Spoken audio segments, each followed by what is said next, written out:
Hi everyone, hope you're doing okay today. Today I'm going to talk about you deserving to exist fully in Christ. So before we begin today, let's ground ourselves in this truth. Your worth does not come from confidence, personality, or how boldly you show up. Your worth comes from God. You deserve to exist fully, not because you are perfect, but because you were intentionally created. The Bible tells us in Psalm 139:14 that I praise you because I am fearfully and wonderfully made. That means your life is not an accident. Your personality is not a mistake. Your presence is not something to apologize for. But many of us have learned to shrink ourselves, not out of humility, but out of fear. Fear of rejection, fear of being misunderstood, fear of being seen. And that fear often disguises itself as being nice, being humble, or not wanting to cause trouble. But shrinking yourself is not the same as humility. Biblical humility is not self-erasure. It is right alignment, knowing who you are under God. Some of us apologize way too much. We silence ourselves when we should be speaking the truth. We suppress God-given talents, God-given gifts because we don't want attention. We dim what God placed in us because others are uncomfortable with it. But hear this clearly today. God did not create you to disappear. Jesus said in Matthew 5:14-16 that you are the light of the world. Let your light shine before others, that they may see your good works and glorify your Father in heaven. So if you are not shining, how will they glorify God? And notice this carefully. You are not shining for yourself. You are shining so God is glorified.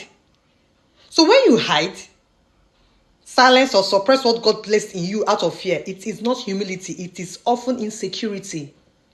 And God did not give us the spirit of fear. So in 2 Timothy 1:7, he reminds us that God has not given us the spirit of fear, but of power, love, and a sound mind. Some of you have been shrinking in spaces where God actually called you to stand. You have stayed quiet when truth was needed. You have downplayed your calling. You have minimized your voice. You have apologized for your obedience. But obedience does not require apology. Existing fully does not mean being loud or dominant or self-centered. Existing fully means walking confidently in your God-given identity, using your gifts responsibly, taking up the space God assigned to you.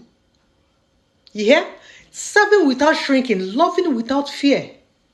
Look, Jesus himself took up the space. Not arrogantly, but intentionally. He spoke when truth was needed. He withdrew when rest was needed. He stood firm even when misunderstood. And he did not apologize for being who the Father sent him to be. No, he did not.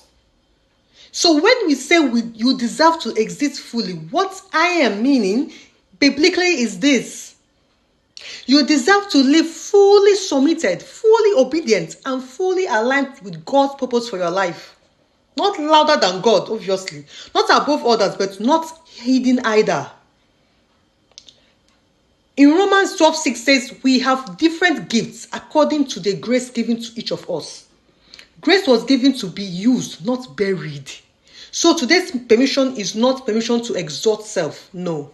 It is permission to stop shrinking what God entrusted to you. Permission to speak when God prompts you to speak. Rest when God instructs you to rest. Say no when God sets boundaries. Step forward when God opens doors. And yes, sometimes obedience will make others uncomfortable. Who cares? Do that which God has called you to do. But your responsibility is not comfort. Your responsibility is faithfulness. So today, take up space where God has placed you, has assigned you.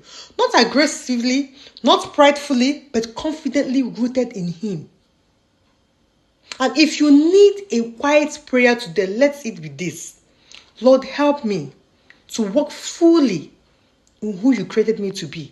Without fear, without pride, and without shrinking. Now that prayer is not arrogance. That prayer is obedience. And when you exist fully in Christ, your life becomes a vessel. Not for self-glory, but for His. I pray this message speaks to your spirit today. Thank you for listening in. Speak to you some other time.